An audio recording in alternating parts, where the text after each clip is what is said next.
Culture d'Afrique au cœur d'une nation. L'Afrique, berceau des civilisations, est aujourd'hui victime de la dépravation de ses us et coutumes ancestrales.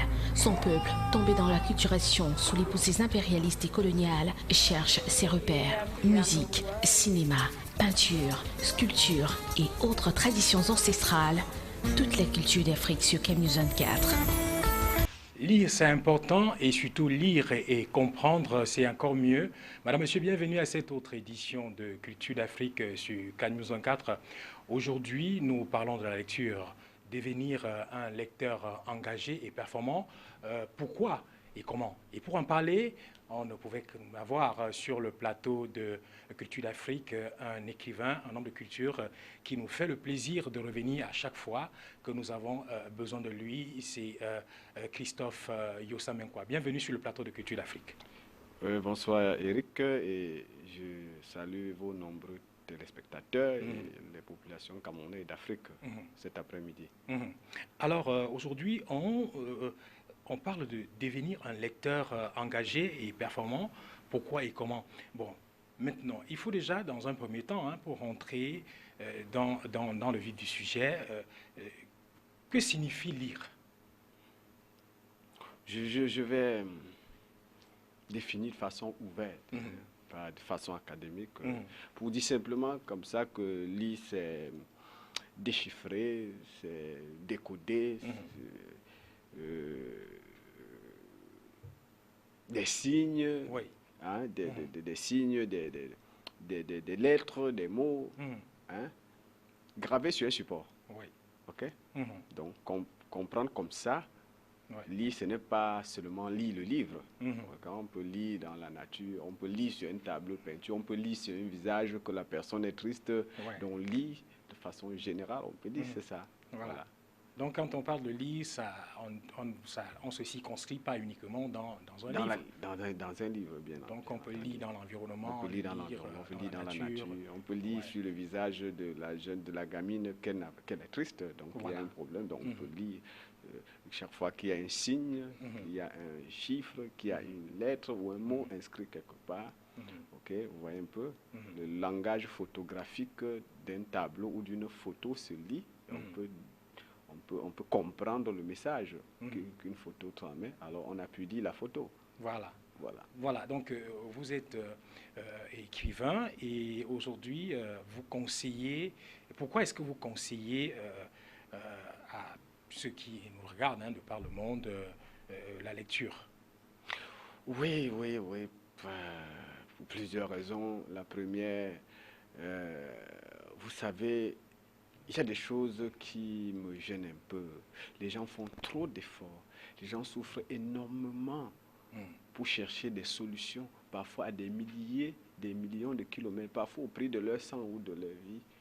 Des solutions qui se trouvent à côté d'eux. Parfois, qui se trouvent dans leur maison. Vous savez, on a beaucoup écrit. Le livre, c'est une richesse. Le livre, c'est un pouvoir. Vous voyez, comprenez? La lecture est un secret parce que le livre renferme des connaissances.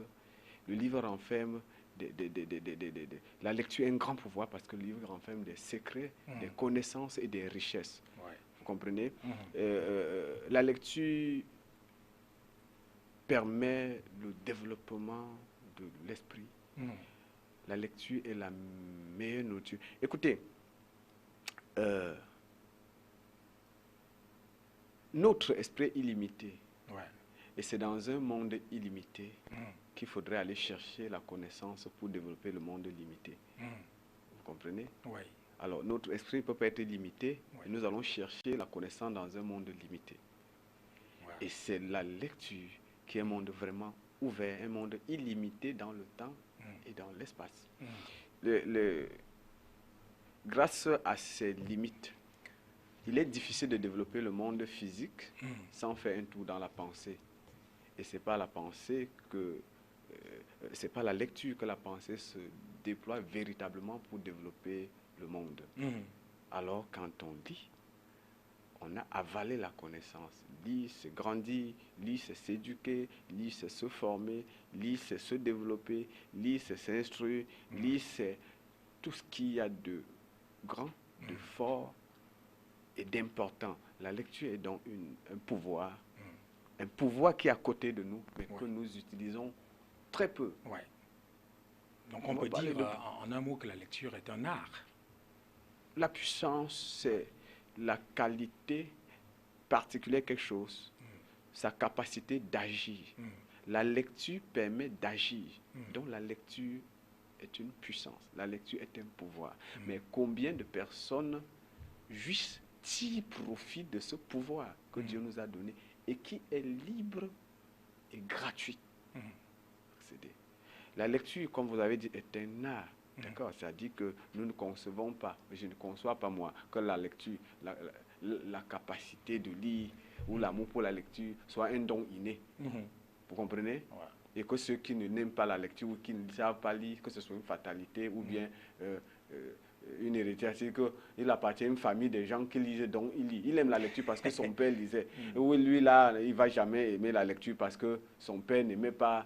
Non, ça n'a rien à voir. Comme vous avez dit justement, la lecture, c'est un art. Vous comprenez? Or, quand on dit l'art, il faut donc comprendre qu'il dit l'art, il dit un peu de théorie et une dose importante de pratique. L'art se cultive, se développe et s'entretient, et puis le résultat suit. Voilà.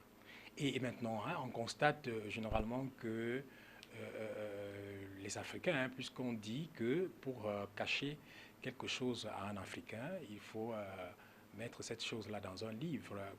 Pourquoi est-ce que les gens ont tendance à perdre l'engouement de la lecture aujourd'hui? Je m'inscris déjà un peu en faux. Déjà, ce n'est pas un Africain qui l'a écrit. OK? Ouais. Donc, vous comprenez ce que je veux dire. Voilà. Ce n'est pas un Africain qui a écrit. Vous savez combien de choses j'ai cachées aux Européens dans les livres? Si mes amis européens qui traitaient avec moi étaient là, ils devaient vous dire. Il y a plein de choses, puisque quand j'écris, je fais des écrits ici, où j'écris un livre de développement personnel, où je fais intervenir l'histoire, la culture, les traditions ancestrales d'Afrique pour bousculer un peu les théories scientifiques déjà connues, voilà. Notre environnement, notre psychologie sociale. Vous comprenez?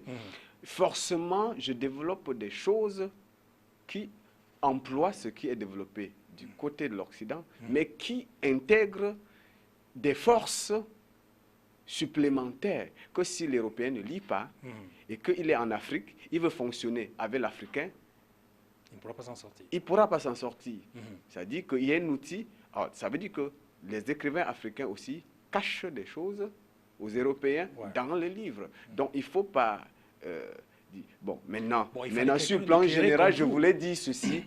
Il y a le fait que de plus en plus, le temps passant, l'être humain contemporain tourne de plus en plus de dos à la lecture. Ce n'est pas que l'Africain. Je vais vous dire, les Africains, comme les Européens, de plus en plus méprisent la lecture du livre, la lecture des livres. Ce n'est pas en Afrique que les nouvelles technologies de l'information sont nées, parce que c'est l'un des facteurs qui favorise le recul de la lecture, non? Mais ce n'est pas en Afrique. C'est né le WhatsApp, tout ce que vous allez imaginer, les textos, les machins, c'est d'abord né. Ça veut dire que ce soit la jeunesse africaine, que ce soit la jeunesse européenne, la jeunesse du monde, pour leur cacher quelque chose, si on ne fait pas les efforts, il faut mettre dans le livre. Ce n'est pas que l'Afrique, que l'Africain. Donc, il fallait quelqu'un comme vous pour nous éclairer là-dessus, parce que nous sommes toujours restés avec... Et quand on parle d'Africains, vous savez combien de livres je lis par semaine? Vous pouvez crier, mais vous êtes sûr que tout Asiatique ou Européen lit le même nombre de livres que moi? Bon, j'en doute fort. Je ne crois pas que mon ami qui est directeur général de société pétrolière, qui est tout le temps en mer, qu'il a le temps de lire le nombre de livres que je lis. Mais moi, je suis africain, lui, il est européen. Son métier fait qu'il lit moins que moi. Voilà. Je lis plus que lui. Donc, en Europe, il y en a qui lisent plus que moi. Voilà. Et en Afrique, il y en a qui lisent plus que certains Européens. Voilà. Donc, on ne peut pas partie d'un exemple que quelqu'un a appliqué quelque part et puis généralisé. Voilà. Bon, mais tout à l'heure, tu disais qu'il y a des gens qui lisent plus, d'autres lisent moins. Bon, quelle est la différence, hein, monsieur Christophe Yossamenkwa, entre un non-lecteur et un lecteur? Oui, il y a une différence fondamentale. Déjà que dans le monde, hein, dans le monde aujourd'hui, il y a deux mondes. Il y a le monde entier, hein, dans lequel on trouve toutes les industries, l'industrie du savoir et de la réussite, n'est-ce pas? Ouais. L'industrie de l'ambiance, l'industrie du sexe, l'industrie de l'alcool. Ouais. Donc, ça, c'est le monde entier. Ouais. Le fourre-tout, en fait. Le fourre-tout. Mais maintenant, il y a le monde lecteur, qui est le monde élite. Le monde entier, c'est le monde banal, c'est le monde vulgaire. Vous comprenez? Maintenant, il y a le monde élite, qui est le monde des lecteurs. Ce sous-ensemble des personnes qui ont pour industrie l'industrie du savoir et de la réussite et de tout ce qui est grand, vrai, utile et important. Et donc, choisir d'être lecteur et devenir lecteur, c'est changer de monde. C'est passer d'un monde vulgaire, banal, idiot, à un monde élite. Ouais. Et le monde entier est gouverné sur le plan positif par le monde élite. Cela n'a rien à voir avec les diplômes, avec les postes, avec les fonctions. Vous allez avoir tous les diplômes du monde. Vous allez être général. Un jeune homme qui n'a aucun diplôme, mais qui lit 40 ouvrages par mois, va déceler un secret pour manipuler votre psychique et peut vous amener à prendre votre propre pistolet et éclater votre tête. Ouais. Vous comprenez? Donc, maintenant, qu'est-ce que ceux qui ont les diplômes, qui ont les postes, qui ont le pouvoir, les fonctions, les richesses devraient faire? Ils devraient lire pour s'accaparer de tous les pouvoirs. Parce que la lecture est un pouvoir. Vous ne pouvez pas voir sur d'autres cieux un bon chef d'entreprise, un bon magistrat, un maire, un député, de pouvoir quelqu'un, un enseignant, quelqu'un qui utilise une fonction élitique qui n'a pas une bibliothèque. Peu importe le volume, vous verrez dans son bureau un classeur d'ouvrages. Ouais. Mais chez nous, vous, souvent, et puis de plus en plus ailleurs, quand je voyage, vous entrez dans le bureau de quelqu'un, dans le salon des gens, vous trouvez les bouteilles de vin classées. Parfois, c'est les verres vides, les meilleurs verres qu'on a achetés dans le monde qu'on a classés. Il n'y a pas de livre. Les vins, on dit que celui-ci a 31 ans. Vous voyez un peu? Ouais, 31 ans d'âge. D'âge, vous comprenez un peu. Ça, c'est le monde. C'est le monde vulgaire. C'est le monde entier qui a... Il y a ses valeurs. Elle présente ses valeurs. Vous comprenez? Mais le monde élite, vous entrerez dans le salon de certaines personnes, vous verrez un classeur, mais il va vous dire, cet ouvrage, je l'ai obtenu il y a 41 ans, et je l'ai obtenu de telle façon, vous ne pouvez plus l'avoir. Et je vais vous montrer quelque chose dedans. Il vous montre une ligne. Vous voyez comment il fonctionne. L'autre dit, voilà un vin de 41 ans. Après, on va ouvrir, on va boire, on va aller faire pipi. Vous voyez un peu? Mais le monsieur vous dit, voilà, cet ouvrage, je l'ai obtenu, j'étais à un séminaire au Liban. Et c'était dans un village, j'ai vu un vieux papa. Et il a dit, il souffrait, il a dit, je risque, il faut que cet ouvrage je donne à quelqu'un. Je me rends compte que vous faites le tour du monde pour former. Et puis ça, et il me dit, ça fait 41 ans. Mais je vais vous montrer quelque chose. Il prend ce livre, il vous montre une expression qu'il avait soulignée.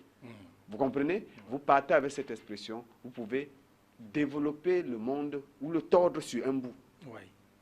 Mais si vous aimez les gens, vous allez leur dire, cette puissance, ce secret vient de la lecture. Mais si vous n'aimez pas les gens, vous allez dire, je suis puissant, chez nous, il y a une potion. Ou bien, si je suis dans telle loge, c'est ça qui me permet, si tu veux, fais comme moi, rejoins-moi dans la loge. Alors que tout simplement, il tire cette force de la lecture. Dans la lecture. Voilà. Donc, maintenant... Hein, donc,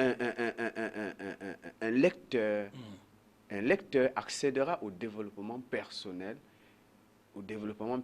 et ce développement personnel qui est la primitive véritable du développement social, du développement économique, de tout ce que de la politique et de tout. Vous n'êtes pas lecteur, sachez que vous êtes en proie permanemment en proie au sous-développement. Mhm.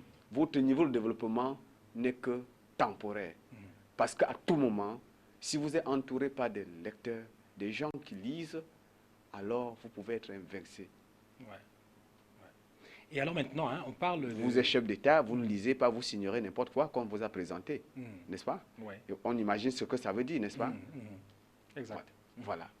Donc maintenant, on parle de lecteurs engagés et lecteurs performants. Est-ce qu'il y a une différence? Il y a une différence, voilà, il y a une différence. Les gens qui ne lisent pas, on dit, ok, les gens, il y a de plus en plus, les gens ne lisent pas. Il y a deux catégories, il faut distinguer. Il y a les gens qui n'aiment pas du tout la lecture. Ils n'aiment pas la lecture. C'est-à-dire que leur être n'est pas engagé dans la lecture. Il y a des gens qui aiment la lecture, mais qui ne savent pas lire. Donc, ils ne lisent pas tout simplement parce que vraiment, ils font n'importe comment pour cet amour, et cet amour les déçoit. Ouais. Donc, ils aiment la lecture, mais ils ne savent pas lire de façon efficiente. Vous comprenez? Donc, il faut faire cette différence.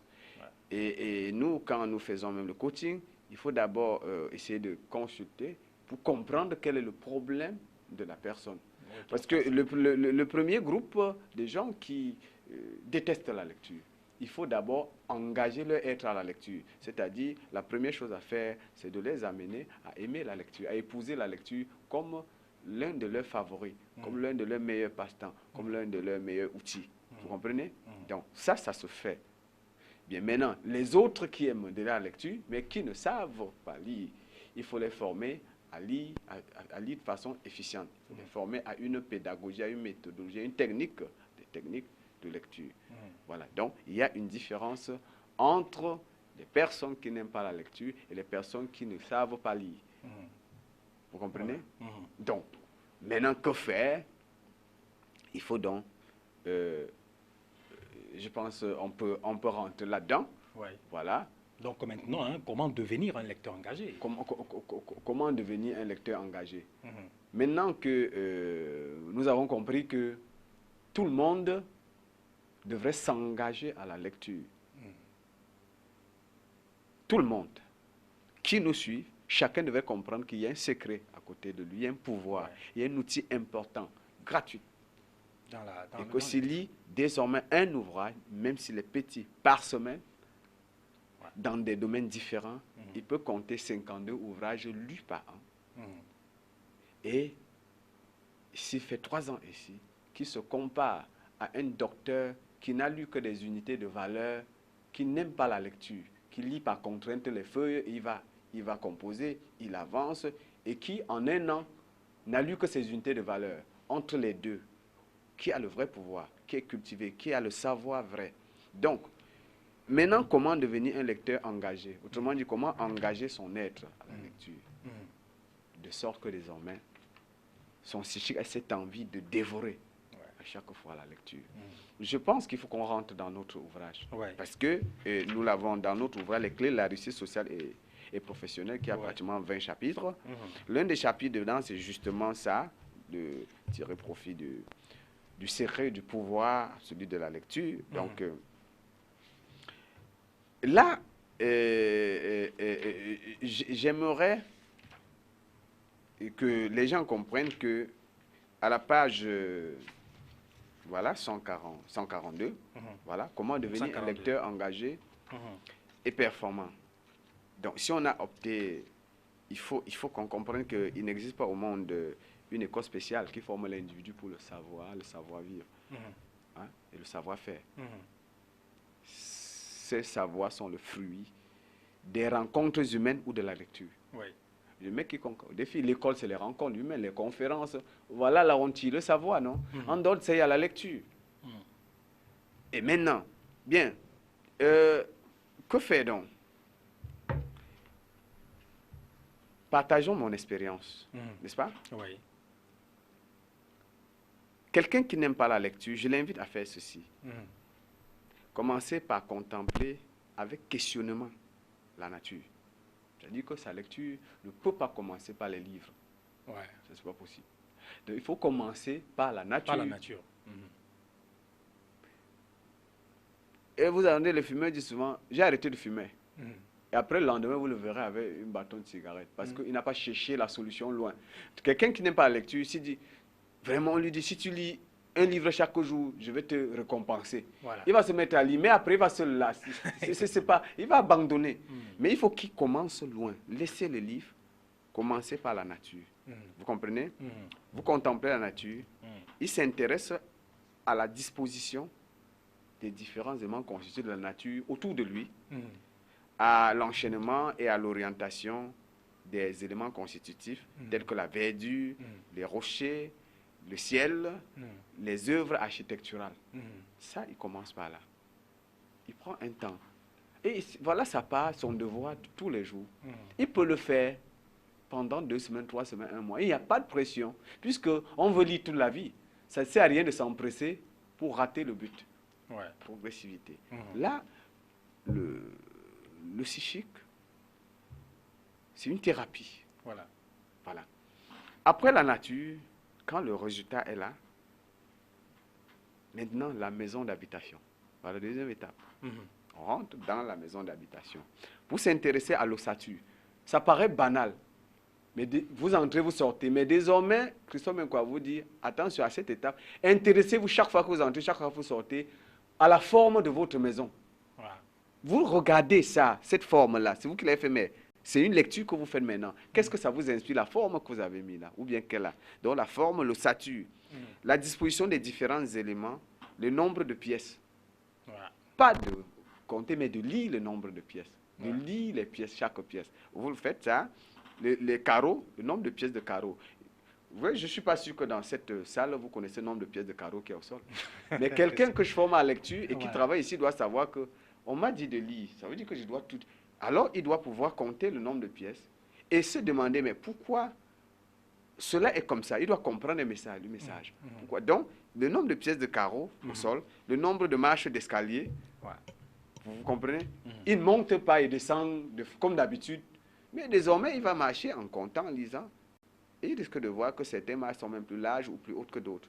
Tout ça, c'est le nombre de pièces. Le nombre de pièces du plafond, le décor du staff, les couleurs du mur, intérieur ou extérieur. Vous comprenez? Les dessins des frises des meubles et rideaux.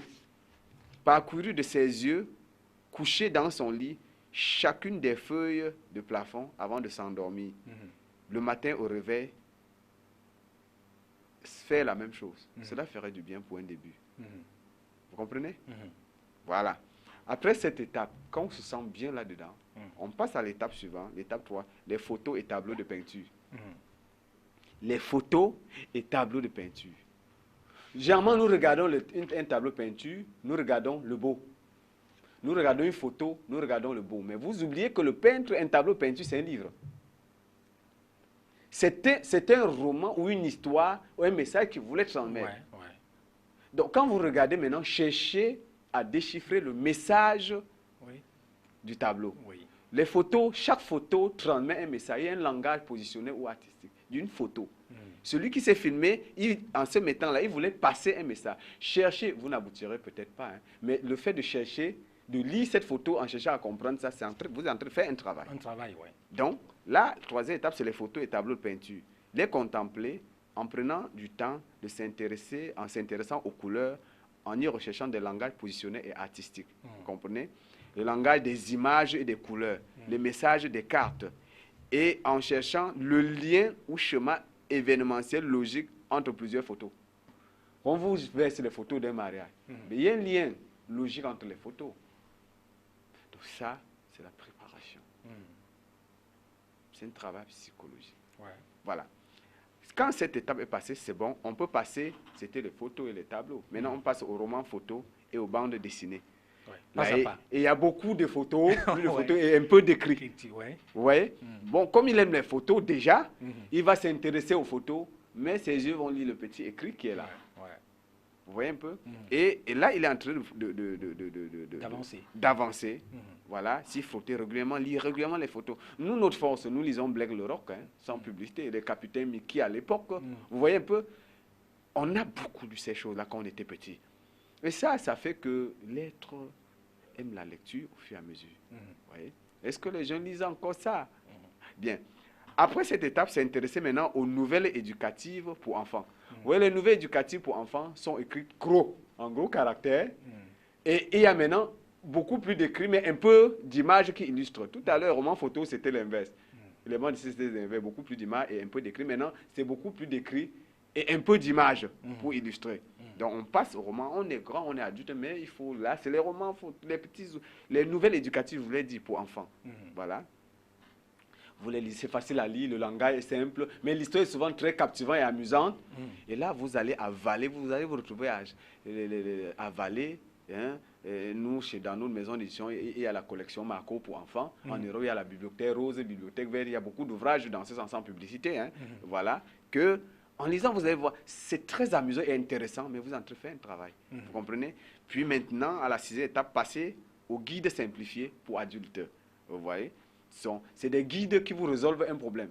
Par exemple, déjà, l'amour au sens propre, comment prévenir le cancer du sein et de la prostate. Hein? C'est un exemple, c'est des guides. Hein? Comment vivre l'amour et réussir sa vie de couple. Hein? Quelqu'un qui est... Voilà, quand vous vous habituez au guide, comme il y a un intérêt dedans, mais vous lisez dans beaucoup de guides, ça vous prépare à avancer dans ce processus. Après les guides, passez maintenant aux romans littéraires. Hein? Du type sentimentaux, comme les Harlequins. Vous voyez un peu, hein, je parle des choses, mais chez nous également, il y a des ouvrages. Les aventures Papy Ouellet dans la collection Soleil, Un cœur à prendre, Amour et richesse, vous voyez un peu, donc les romans. Les journaux et presses locales peuvent intervenir ici, déjà. Vous voyez, les journaux et presses locales peuvent déjà intervenir ici. Et enfin, c'est intéressé à d'autres ouvrages plus importants et complexes, comme les clés de la réussite sociale et professionnelle, que nous tenons en main, vous comprenez un peu, et les grandes revues peuvent déjà intervenir ici. Alors, nous n'avons pas imposé un temps par étape, hein, les difficultés n'étant pas les mêmes et les aptitudes étant différentes. Mais nous avons juste indiqué une progression, un processus pour quelqu'un qui veut psychologiquement réussir à s'engager à la lecture, à aimer désormais la lecture comme... Alors, Monsieur Christophe Yosamenkwa, le temps nous prend par la gorge. Hein. Je vais proposer qu'on garde, parce qu'il était également question de savoir comment devenir un lecteur engagé. Mais on sait qu'on va revenir. Hein, on va revenir. Oui, je suis maintenant, pour ceux qui aiment la lecture, comment donc lire un ouvrage de façon efficiente. Comment devenir un lecteur efficient. Comment lire un nombre important d'ouvrages ou des volumes importants en un temps relativement court, en y tirant le maximum de connaissances et d'informations. Oui, c'est également... Nous pourrons le faire à la prochaine Oui, on va revenir là-dessus, sur cette technique-là. La prochaine fois, ce serait au mois d'avril, hein, le premier jeudi du mois d'avril, avec le pouvoir pensentimental. Hein. Voilà, pouvoir pensentimental, donc, qui va nous amener à découvrir comment développer... et tirer profit de l'harmonie entre nos pensées et nos sentiments. Comment désormais, pour poser un acte réussi, ne pas seulement penser, ou ne pas seulement sentir, mais pensentir.